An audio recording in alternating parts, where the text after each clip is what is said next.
안녕하세요. 오늘도 사연살롱을 찾아주셔서 감사합니다. 최근에 이혼을 하고 돌싱이 된 30대 여성이에요. 세상에는 못된 사람들이 참 많더라고요. 특히 남의 불행을 이용해 자기 배를 채우려는 인간들이요. 하필 제가 만났던 남자가 바로 그런 부류의 인간이었어요. 연애기간을 포함해 5년 넘게 살보비며 살아왔지만 일면식도 없는 남보다 못한 인간인 줄은 몰랐네요. 부모님이 이혼하신 이후로 누군가에게 사랑을 받아본 적이 없던 저는 저 좋다는 남편이 그렇게 고마울 수가 없었어요. 비록 나는 반쪽짜리 가정에서 자랐지만 내 자식만큼은 온전한 가정에서 부모 사랑 듬뿍 받고 자라게 하려고 부단히 노력을 했는데 그런 마음이 오히려 제 발목을 잡고 말았네요.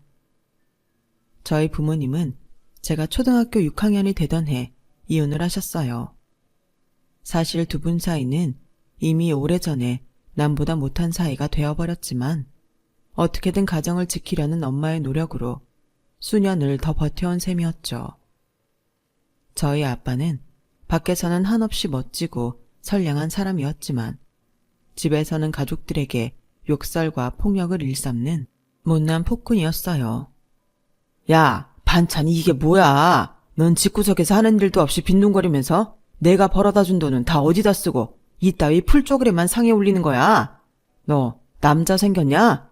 내가 준 생활비 빼다가 딴 놈 아가리에 쳐넣어주고 있는 거 아니냐고. 여보, 무슨 말이 그래요? 나한테 남자가 어딨어요? 애 듣는 데서 그런 말 좀 하지 말아요. 반찬이 부실한 건 죄송해요. 내일부터는 신경 쓸게요. 하, 이게 아주 말 돌리는 거 봐라. 네 눈에는 내가 지금 철부지 애처럼 반찬 투정이 나는 걸로 보여. 난 지금 네 태도에 대해 훈계하는 거잖아. 무릎 꿇어. 당장 무릎 꿇고 빌라고. 아빠는 제가 보는 앞에서 기어이 엄마 멱살을 쥐고 바닥에 무릎을 꿇렸고 30분이 넘게 폭언을 쏟아내며 광분했어요.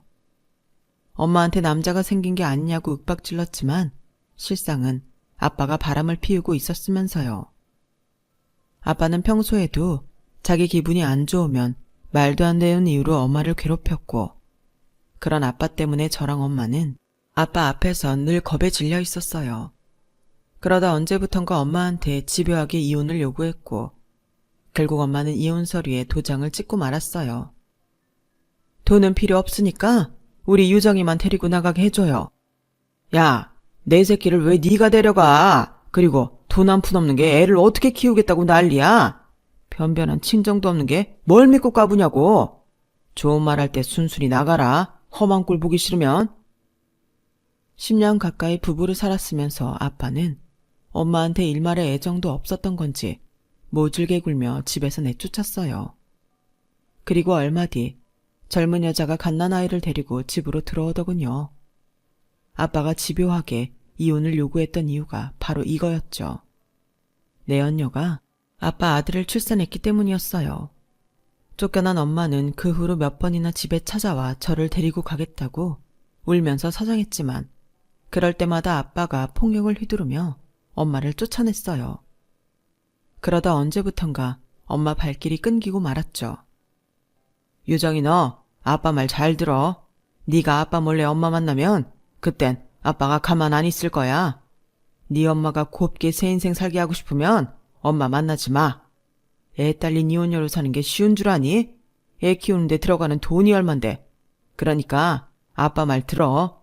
그게 네 엄마를 위하는 길이니까. 그때는 바보같이 아빠 말을 그대로 믿었어요. 나 때문에 엄마가 힘들지 않게 하려면 나만 꾹 참으면 된다고 생각했거든요. 새엄마도 아빠도 저한테는 관심이 없었어요. 새엄마가 낳은 늦둥이 아들한테 푹 빠져 있었으니까요. 제가 대학에 들어가고 학교 기숙사로 거처를 옮길 때까지도 저는 누구한테도 관심받지 못한 채 살았어요. 집에서는 늘 없는 듯 조용히 살아야 했거든요. 식구들 모두가 마치 제 존재를 자기 행복을 위협하는 방해꾼처럼 여기는 것 같아서 스스로 움츠리고 살아야 했어요. 대학에 들어가고 기숙사 생활을 하면서 그때 처음으로 사는 것 같이 살 수 있었어요. 저랑 같은 방을 쓰는 룸메이트가 성격도 좋고 밝은 아이라서 제 또래 여대생들처럼 평범하게 살아볼 수 있었거든요. 유정아, 이 틴트도 발라봐. 넌 얼굴도 예쁜 애가 왜 화장을 안 하니? 이래서야 남자친구 만들 수 있겠어? 초중고 시절에 죽어라 공부한 이유가 뭐겠니? 대학에 들어와 실컷 놀아보려고 그런 거지. 그런 의미에서 나랑 소개팅 안 나갈래? 소개팅? 나 그런 거 관심 없는데. 장학금 따려면 학점 관리하는 것만 해도 벅차거든. 야, 넌 집도 잘 사는 애가 왜 그렇게 장학금에 목을 거냐? 저번에 기숙사로 니네 아빠 온 거 보니까 차도 엄청 비싼 수입차던데. 설마 장학금 못 땄다고 니 등록금 안 내주시겠니? 친구 말 맞다나 사실 등록금 걱정은 없었어요. 아빠가 제게 관심이 없긴 해도 학비는 제대로 내주시는 분이었으니까요. 사는 형편도 남들보다 나았으면 나았지 절대 부족하지 않았고요. 하지만 제가 싫었어요.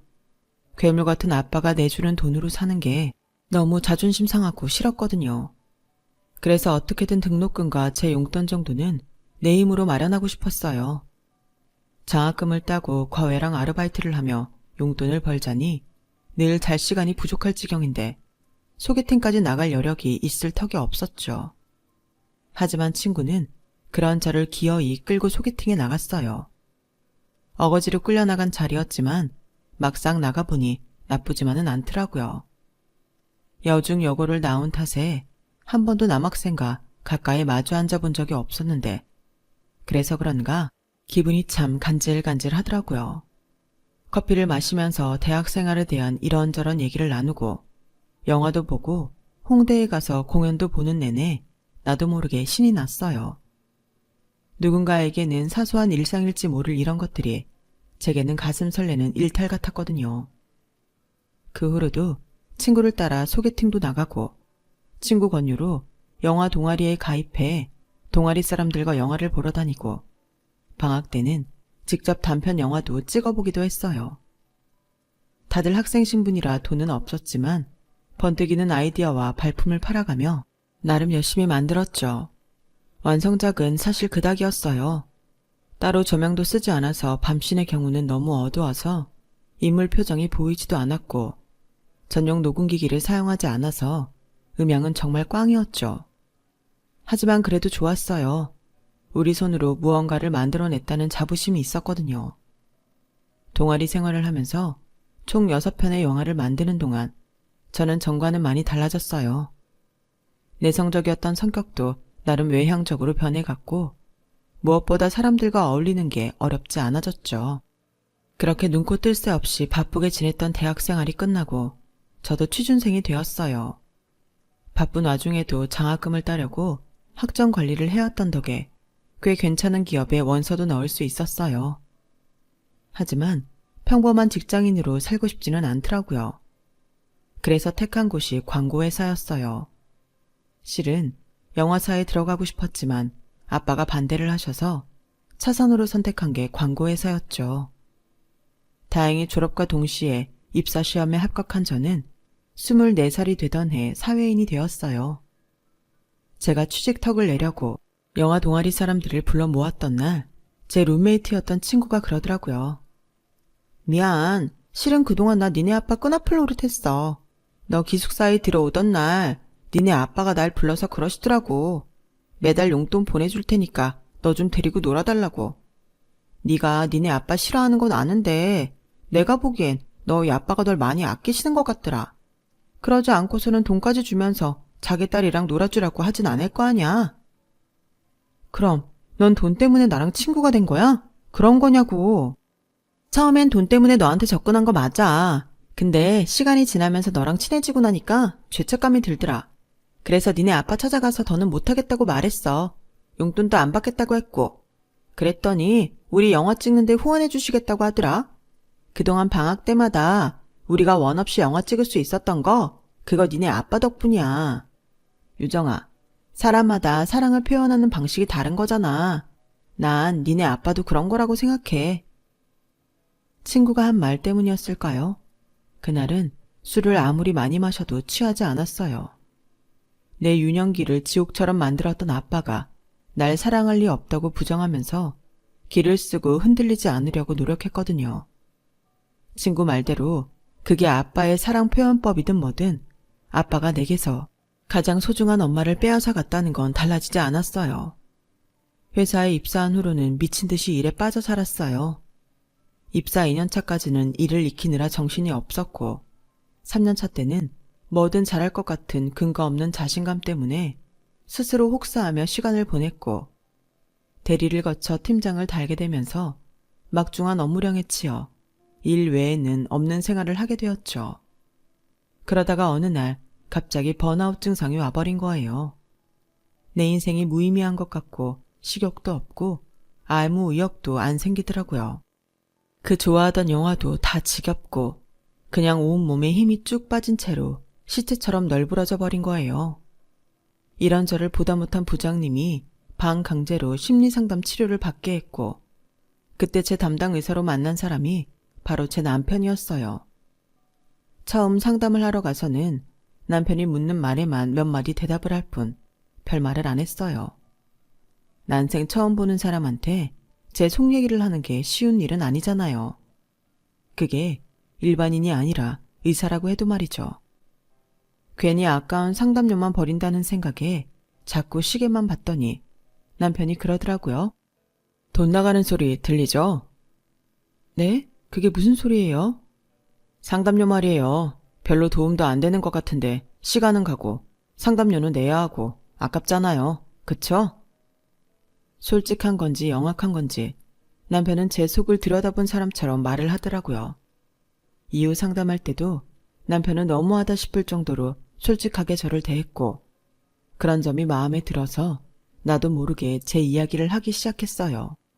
불우했던 어린 시절 얘기부터 아빠로부터 받았던 정신적 스트레스 그리고 엄마와 이별한 얘기까지 모조리요. 처음엔 입대는 것조차 힘들더니 한번 얘기를 시작하고 보니 이후로는 틀어놓은 수도꼭지처럼 줄줄 제 얘기가 흘러나왔어요. 그렇게 반년 정도 상담 치료를 받고 나니 남편이 더는 안 와도 되겠다고 하더군요. 그런데 그 말이 너무 서운하게 느껴지는 거예요. 그래서 입술을 꽉 깨물고 고개를 숙이고 있었더니 남편이 다가와 그러더라고요. 이제 상담실에서 내 환자로 말고 밖에서 애인으로 만나고 싶은데 유정 씨는 어때요? 그 말은 마치 사막에서 오아시스를 만난 것처럼 제 숨통이 트이게 했어요. 그렇게 남편과 저는 의사와 환자의 관계를 끝내고 연인 사이가 되었고 2년간 연애를 한 뒤 결혼을 하게 되었어요. 남편을 데리고 아빠 집으로 가는데 발이 잘 안 떨어지더라고요. 대문 앞에서 초인종을 누르려는데 손이 어찌나 떨리던지. 그런 제 모습을 본 남편은 제 눈을 똑바로 바라보며 말했어요. 유정아, 겁낼 거 없어. 내가 네 옆에 있잖아. 너도 알지? 나 운동 열심히 하는 거. 어지간한 남자들도 나 못 이겨. 그뿐이야. 이런저런 환자들 상대하느라 말빨도 좋다. 너도 내 말빨에 넘어왔잖아. 안 그래?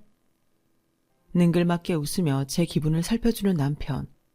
그 모습에 그제야 안심이 되더라고요. 그래, 이 남자가 내 옆에 있는데 내가 뭘 두려워하냐. 그런 생각이 들어서 자신 있게 초인종을 누를 수 있었어요. 대학에 들어가던 해 집을 나와 10몇 년이 흐른 뒤에 돌아온 본가는 정과는 많이 변해 있었어요.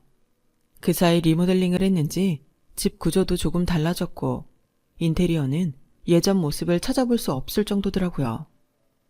꼬맹이였던 배다른 동생은 턱 밑에 거뭇거뭇한 수염이 났을 정도로 건장한 사내가 돼 있었어요. 젊고 하얗던 새엄마는 어느덧 중년 여성이 되어 있었죠. 그리고 그렇게 크게만 느껴졌던 아빠는 전보다 많이 왜소해져서 폭군의 이미지라기보다는 인상 좋은 중년의 아저씨처럼 보이더라고요. 그날 아빠는 제 남편과 술잔을 기울이며 이런저런 말씀을 하셨어요. 대부분의 대화 내용은 경제와 정치 관련 얘기라서 굳이 이런 얘기를 꼭 들을 필요가 있을까 생각하던 차 아빠가 잠시 뜸을 들이시더니 어렵게 말을 꺼내시더라고요. 우리 유정이 잘 부탁하네. 내가 주지 못한 사랑이 많아서 많이 외로웠을 거야. 미안하지만 살면서 자네가 나 대신 채워주게. 순간 나도 모르게 입술을 꽉 깨물었어요. 안 그랬다간 눈물이 흘러내릴 것 같았거든요. 안간 힘을 쓰고 눈물을 참은 저는 대문을 나서고 나서야 참았던 눈물을 쏟아냈어요. 술을 마신 남편 대신 운전석에 앉은 저는 어깨가 들썩일 정도로 한참을 울었어요. 아빠 말에 감동해서가 아니에요. 화가 나서였어요. 자기가 줬어야 할 사랑을 왜 남한테 대신 주라고 그러는 건지. 이럴 거면 엄마랑 나한테 그런 몹쓸 짓은 하지나 말지. 왜 이제서야 다정한 아빠인 것처럼 쇼를 하는 거냐고 따지고 싶었어요. 얼마나 울었는지 온몸에 힘이 다 빠져서 결국 대리기사를 불러야 했어요. 전에는 의사 남편을 얻으려면 열쇠 3개는 준비해야 한다고들 했지만 그 말도 옛말인지 시댁에서는 별다른 요구를 하지 않았어요. 대신 시댁 형편이 그리 넉넉한 편은 아니라서 신혼집을 구하는데 돈을 좀 보태주었으면 하더라고요. 제 전셋집 보증금과 예금 적금을 털어보니 총 3억가량이 되길래 그 돈을 집 구할 때 쓰라고 남편한테 건넸어요. 혼수랑 예단, 결혼식 비용은 아빠가 해주시기로 했고요. 막상 상견례도 끝나고 결혼 날짜가 잡히니 기분이 이상하더라고요. 그동안 한 번도 엄마를 찾아볼 생각을 안 했는데 자꾸 엄마 생각이 나고 멀리서라도 얼굴을 보고 싶다는 생각이 들었어요. 보고 싶으면 찾으면 되지. 업체에 의뢰하면 금방 찾을걸. 자기가 원한다면 내가 알아볼게. 병원 일도 바쁠 텐데 그렇게까지 안 해도 돼. 내가 알아서 할게. 유정아, 우리 이제 결혼할 사이야. 자기 일이면 내 일이기도 하다고. 내 장모님 찾는 건데 사위로서 그 정도 못하겠니? 그러니까 넌 마음 푹 놓고 있어. 내가 알아서 할게. 남편은 저 대신 업체에 의뢰해 엄마를 찾아주겠다고 했어요. 그리고 한 달쯤 뒤 남편이 엄마를 찾았다고 알려주더군요. 남편은 저와 함께 약속 장소까지 가주었어요. 하지만 거의 20년 만에 이루어진 모녀 상봉인 만큼 서로 할 얘기가 많을 거라며 자기는 밖에서 기다리겠다고 하더군요. 서울 외곽에 위치한 전통 찻집에서 20여 년 만에 다시 만난 엄마는 전보다 많이 늙어 보였어요. 엄마 나이보다 더 늙어 보이시는 게 그간 생활이 녹록치 않았음을 알 수 있었죠. 엄마는 시종일관 눈물을 흘리시면서 선뜻 제 손도 잡지 못하셨어요. 널 그렇게 두고 나오는 게 아니었는데 네 아빠 성격을 알면서도 그 집에 널 두고 오다니 엄마가 미안하다. 연신 손수건으로 눈물을 찍어내는 엄마를 보면서도 이상하게 눈물이 나지는 않더라고요. 많이 보고 싶었던 만큼 원망도 많이 해서 그랬나 봐요. 엄마는 집을 나간 뒤 친구분이 하는 식당에서 일을 하셨다고 했어요. 한동안 식당 창고를 개조한 방에서 살다가 근처에 방을 얻어서 나오셨다고 하더군요. 식당에 물품을 대던 남자랑 살림을 합쳐서 7, 8년 정도 동거를 했는데 알고 보니 그 남자가 유부남이어서 헤어진 뒤로는 쭉 혼자 살고 계시다고 했어요. 지금은 생활도 많이 안정돼서 살만해. 그래서 말인데 유정아, 너 필요한 거 있으면 뭐든 말해. 엄마가 결혼 선물로 줄게. 딱 봐도 형편이 그리 넉넉해 보이지 않는데도 엄마는 굳이 결혼 선물을 해주겠다며 몇 번이나 말했어요. 없어. 아빠가 다 해주신대. 그동안 못 해준 거 시집 보내면서 다 해주려나 봐. 그러니까 엄마는 엄마 자신이나 신경 써. 마음과 달리 저도 모르게 퉁명스러운 말투로 대답해버리자 엄마는 더 이상 아무 말도 못하셨어요. 1시간 남짓 대화를 나눈 우리 모녀는 서로 연락하자며 전화번호를 교환하곤 헤어졌어요. 엄마를 만나면 하고 싶은 말이 많았는데 막상 얼굴을 다하니 아무 생각도 나지 않더라고요. 떨어져 산 시간이 길어서 그런지 내 엄마인데도 어색하기만 했어요. 엄마라고 불러본 게 너무 오래돼서 그런가 엄마를 부를 때마다 주저하게 되기도 했고요. 엄마는 제 결혼식에 오지 않기로 했어요. 엄마도 저도 그게 낫겠다 싶었거든요. 아무래도 아빠랑 마주치는 게 불편할 것 같아서요. 대신 신혼여행에서 다녀온 후에 만나자고 했죠. 말은 그렇게 해놓고도 결혼식 당일날 나도 모르게 주변을 둘러보게 되더라고요. 어딘가에 엄마가 와 있지 않을까 하는 마음에서요. 신부 대기실에 앉아 있으면서도 시선은 대기실 밖을 향해 있었어요. 그때였죠. 스카프로 얼굴을 반쯤 가린 엄마가 사람들 눈을 피해 신부 대기실로 들어오더라고요. 마치 남의 집에 도둑질하러 온 사람처럼 잔뜩 긴장한 엄마를 보니 눈물이 핑 돌았어요. 당당히 혼주석에 앉아 있어야 할 엄마인데, 자신이 낳은 딸을 만나러 온 엄마인데 왜 저렇게 주눅이 들어선 몰래 숨어 들어오나 생각하니 코끝이 시리고 목구멍이 쎄해졌어요. 우리 유정이 참 이쁘다. 미안해. 오지 않기로 해놓곤 이렇게 찾아와서. 그런 말이 어딨어. 엄마가 딸 결혼식에 오는 건 당연하잖아. 이리 와 엄마. 나랑 사진 찍자. 눈물이 글썽한 엄마와 저는 나란히 앉아 사진을 찍었어요. 사진을 찍고 난 엄마는 신부 대기실로 사람들이 들어오자 스카프로 얼굴을 가린 채 조용히 대기실을 빠져나갔어요. 그제야 울음이 터져서 친구들이 달라붙어 눈물 자국을 지워주고 화장을 다시 해야 했지만 그래도 웨딩드레스를 입은 모습을 엄마한테 보여드릴 수 있어서 다행이라고 생각했어요. 시작도 하기 전에 눈물부터 흘린 제 결혼식은 다행히도 무사히 끝이 났고 엄마가 왔다 간 사실은 아빠한테 들키지 않았어요. 신혼여행에서 다녀온 후 다시 엄마를 만났을 때는 엄마도 저도 전보다는 많이 가까워진 상태였어요. 아직 어색한 감이 없지 않았지만 전보다 편하게 대화도 나눌 수 있었고 신혼여행에서 찍은 사진도 보여드리면서 여느 딸과 엄마처럼 시간을 보낼 수 있었죠. 이후로도 엄마랑 종종 문자도 주고받고 주말에 따로 시간을 내서 데이트를 하기도 했어요. 시부모님이 까탈스러운 분들이 아니라서 남달리 시댁 식구들한테 들볶이지는 않았지만 그래도 남으로 살아온 시간이 긴 탓에 종종 마찰이 생기긴 했어요. 특히 요리와 살림을 하는 부분에 있어서 알게 모르게 시어머니가 제 아킬레스건을 슬쩍슬쩍 건들곤 하셨거든요. 아니, 그 나이 먹도록 나물도 제대로 못 무치니? 하긴 결혼식 날 안 사돈을 보니 너한테 살림을 가르쳤을 리 만무하더구나. 집안 살림한다는 여자가 손톱을 그렇게 길게 하고는 시뻘건 매니큐어까지 바르고 안 봐도 뻔하지. 그런 새엄마 밑에서 자라 이런 걸 누굴 탓하겠니? 말끝마다 제 아픈 곳만 찾아서 후벼 파는데 순간순간 화가 나기는 했지만 꾹 참고 넘어가곤 했어요. 그리곤 친엄마와 통화를 하거나 만났을 때 시어머니 흉을 보곤 했죠. 시어머니들은 다 그래. 난 뭐 네 할머니한테 안 당했는 줄 아니?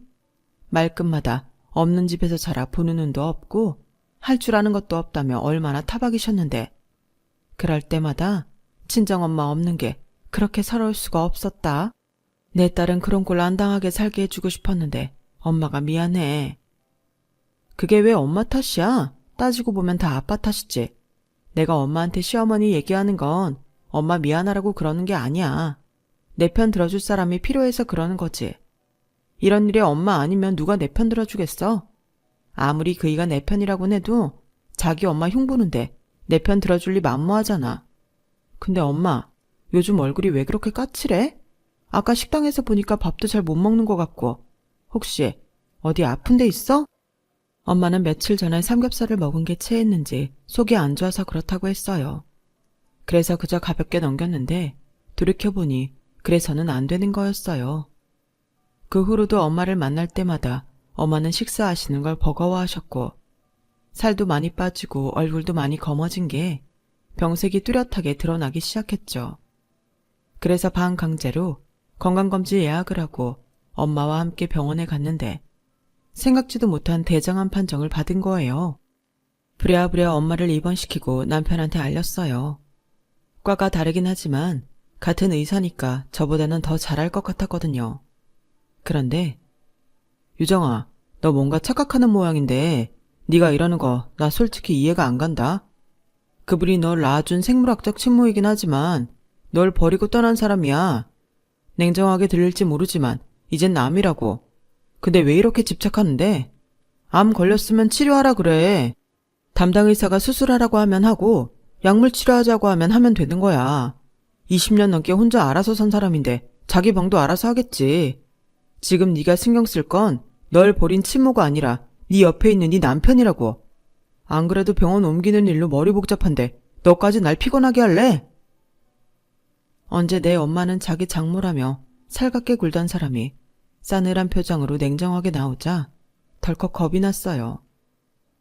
자기야, 나한테 엄마가 어떤 사람인지 알면서 무슨 말을 그렇게 냉정하게 해? 내가 당신한테 어떻게 해달라는 게 아니잖아. 난 그저 당신은 의사니까 그래도 나보다 더 잘 알 것 같아서 조언을 구하려던 거였어. 그뿐이야. 그게 그렇게 당신을 피곤하게 만드는 일이라면 알았어. 더는 말 안 꺼낼게. 그리고 병원을 옮기다니? 갑자기 왜? 병원에서 무슨 일 있었어? 남편은 한숨을 푹 쉬더니 제 손을 잡고는 나직하게 말했어요. 유정아, 너 나 믿지? 네가 보기에 나 꽤 능력 있는 의사 맞지? 너도 나한테 상담 치료받고 번아웃 이겨냈잖아. 이때까지만 해도 남편이 무슨 말을 하려고 이러나 싶었어요. 그런데 이어지는 말을 들어보니 남편이 원하는 바가 뭔지 알겠더라고요.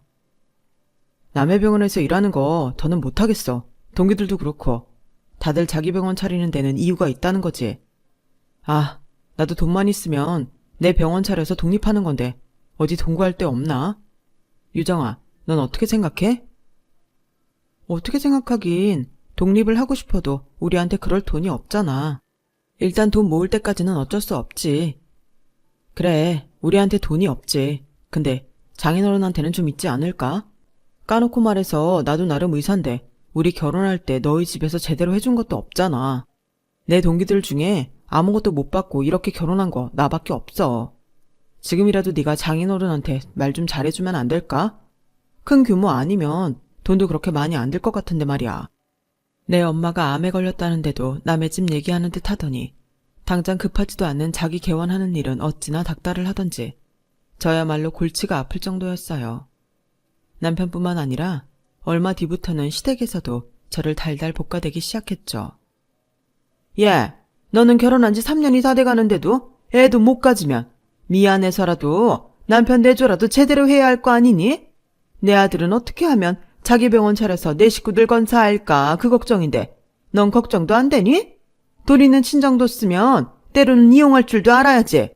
내가 이런 말 한다고 야속해 할지는 모르겠다만 네 아버지 죽고 나면 그 재산 누가 챙기겠니?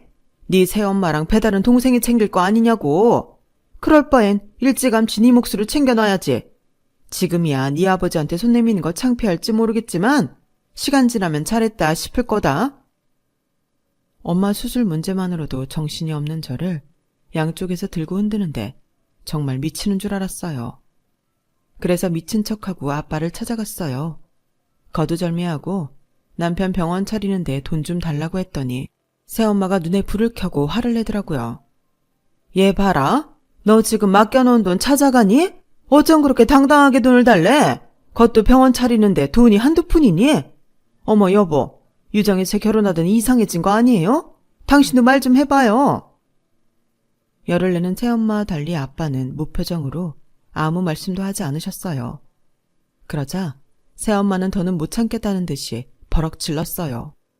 유정이 너 결혼할 때 아파트도 해줬는데 병원까지 바래야겠니? 그 아파트가 얼마짜린데? 자그마치 14억짜리야. 네 남편이랑 네 시부모가 하도 닥달해서 용인 땅 팔아 사줬으면 된 거잖아. 결혼식 비용에 신혼여행비, 네 시댁의 사돈의 팔종까지 줄줄이 예단해다 바치고 했으면 된 거 아니냐고. 도대체 언제까지 들러붙어서 돈 뜯어갈 생각인데? 네? 그게 무슨 소리예요? 저희 아파트 제 돈 3억에 나머지는 그이가 부담해서 산 거예요. 모자라는 건 은행 대출 받았고요. 어머머, 얘 지금 뭐래? 유정아, 너 사기 결혼 당한 거 아니니? 네 남편 개털인데 무슨 돈이 있다고 그 비싼 아파트를 사는데 돈을 대니? 네 시아버지 빚 갚느라 결혼 전부터 은행 대출도 다 막힌 사람인데? 너 정말 그거 몰랐던 거야? 새엄마 말대로라면 저는 사기 결혼을 당한 게 분명했어요. 결혼하고 3년이 다 되도록 매달 은행 대출금으로 남편과 제 월급의 3분의 1을 내고 있었는데 그럼 그 돈은 어디로 간 걸까요? 누가 거짓말을 하는 건지 모르겠어서 일단 남편한테 달려가 물었어요.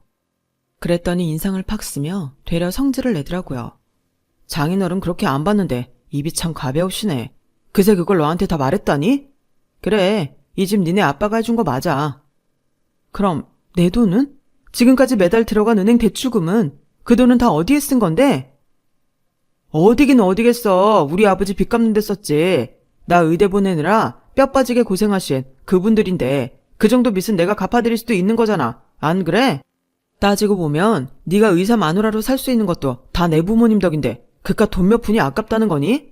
유정아, 지금 우리한테 중요한 게 그게 아니잖아. 우리 병원을 어떻게 차릴 건가? 그게 중요한 거 아니야? 이건 정말 말도 안 통하고 수치심이라곤 1도 없는 인간이더라고요. 더 길게 말을 섞었다간 제가 미쳐버릴 것 같아서 그 길로 집을 나와 엄마가 계신 병원으로 갔어요. 그러면 안 되는 걸 알면서도 아픈 엄마를 붙잡고 그날 있었던 얘기를 하곤 엉엉 우는데 마침 병문 안 와 있던 엄마 친구분이 대뜸 그러시는 거예요. 어머? 뭐 그런 개놈의 새끼가 다 있다니? 얘, 네 남편이 네 엄마한테도 돈 뜯어갔어. 니들 결혼식 하기 전에 우리 가게로 찾아와선 신혼집 마련하는데 돈 부족하다고 기어이 네 엄마 전셋이 빼서 1억이나 가져갔다. 니네 아빠가 너 결혼할 때 아무것도 안 해줬다는 말 듣고 네 엄마가 얼마나 울었나 몰라. 근데 그게 다 그놈 거짓말이었어? 아, 세상에. 하소연하러 온 자리에서 저는 기함을 토할 소리를 또 듣고 말았어요. 도대체 이놈의 남편놈은 정신 상태가 어떻게 된 놈이길래 내 가족들한테 그렇게 돈을 뜯어갔던 건지. 그런 줄도 모르고 세상에 하나뿐인 내 편이라고 믿고 산 제가 너무 한심하더라고요. 딸 결혼하는데 살 집이 없다는 말에 엄마는 전셋집을 빼서 보증금 중 1억을 제 남편한테 내어주고 정작 엄마는 월세살이를 했더라고요. 그래도 딸 결혼하는데 그 돈이라도 줄 수 있어서 다행이라고 했더니 정말 가슴 찢어지게 아팠어요. 남의 상처를 이용해 그간치 욕심을 채우고 살았던 남편을 생각하니 도저히 용서가 안 되더라고요. 그래서 이혼 전문 변호사를 찾아가 이혼 소송을 의뢰했어요. 그리고 남편이 출근한 틈을 타 집에 있는 남편 물건을 죄다 싸서 시댁에 보내버렸어요. 현관 비밀번호도 바꿨고요. 이삿짐 때문에 시부모님한테 연락을 받은 남편은 득달같이 제게 전화를 했더라고요. 야, 너 지금 뭐 하는 짓이야? 내 짐을 왜 우리 집에 보내? 너 혹시 아파트 팔아서 내 병원 차려줄 생각인 거야? 상황 파악이 안 된 남편은 끝까지 지 좋을 대로 해석하곤 떠들더라고요. 지랄하고 자빠졌네. 야, 내가 네 병원을 왜 차려주냐? 그리고 누가 아파트를 판대? 가지고 있으면 계속 오를 판인데. 내 부모가 해준 아파트니까 나 혼자 살려고 그런다. 너 이 집 사는데 1원 한 푼 안 보탰잖아. 안 그래? 게다가 살림살이 장만한 돈도 내가 준 3억에 비하면 턱없이 부족하고. 그러니 이 집에 네 거는 없다는 얘기 아니니? 돈 한 푼 안 보태고 무의도식하면서 새치 엇바닥으로 권리만 주장하는 널 내가 왜 봐주고 살아야 하니? 안 그래? 유정아, 너 지금 뭐 하자는 거야? 설마 나랑 이혼이라도 하겠단 소리니? 그런 거면 나도 위자료 받아야겠네. 그때까지는 나도 그 집에 살 권리 있는 거 아니야? 재산 분할도 해야 하는데. 그런데 날 이렇게 내쫓아도 되는 거니? 너 판단 잘해라. 나중에 후회하지 말고. 후회? 그건 앞으로 네가 평생 하게 될 거야. 나 이혼 전문 변호사 만나고 왔어. 그간 네가 벌인 짓들 다 말했더니 100% 승소 장담하더라. 애초에 결혼 전에 내 부모한테 받아서 산 아파트라서 재산 분할 같은 건 할 필요도 없겠더라. 그뿐이니 앞으로 네 월급도 차압당할 거야. 네가 우리 엄마한테 뜯어간 1억에 나한테 받은 3억, 거기다 지난 3년간 아파트 대출금이라고 속여서 뜯어간 내 월급까지 죄다 뱉어내게 될 테니까. 그뿐이니? 너 때문에 정신적 물질적 손해를 본 내가 위자료도 청구할 거거든. 너 이제 어쩌니? 내 돈 갚기 전에는 병원도 못 그만둘 텐데? 병원 개원? 꿈도 꾸지 마, 새끼야. 며칠 뒤 남편은 변호사를 찾아가 상담을 받고 왔는지 그제야 상황 파악이 된 모양이었어요. 어떻게든 저를 구워 삶아 관계를 회복해보겠다고 필사적으로 달라붙더라고요. 그런 악착 같은 모습을 보니 더 정이 떨어지는 악효과만 발생했지만요. 이렇게 시작된 이혼 소송은 이제 판결만을 남긴 상태예요. 당연히 제 승소가 확실시 되고 있고요. 그 사이 엄마는 약물 치료를 시작했고 저와 함께 제 아파트에서 살고 있어요. 다행히 지금 사용하는 약이 효과를 보여서 한시름 놓고 있는 상황이죠. 20여 년간 떨어져 산 모녀 사이지만 함께 산 지 몇 달이 지난 지금은 언제 헤어졌던 일이 있냐 싶을 정도로 지내고 있답니다. 아빠는 엄마한테 지은 죄가 있어서 그런지 집에는 찾아오시지 않고 있지만 엄마 치료비며 병원비를 몰래 대주고 계세요. 결혼 생활도 파탄나고 엉망이 된 제 인생이지만 그럼에도 불구하고 저는 지금의 이런 상황조차도 감사하고 있답니다. 세상 누구도 나를 사랑해주지 않는다고 생각했던 때가 있었지만 지금은 엄마도 되찾았고 아빠 사랑도 조금은 느낄 수 있게 됐으니까요. 다 잃었다가 되찾은 지금의 행복, 앞으로도 충분히 누리며 살고 싶습니다. 지금까지 제 사연을 들어주셔서 감사합니다. 항상 건강하시고 행복하세요. 여러분, 사연 댓글에 응원과 현명한 조언 부탁드려요. 좋아요와 구독은 저에게 큰 힘이 됩니다. 오늘도 좋은 일 가득하세요.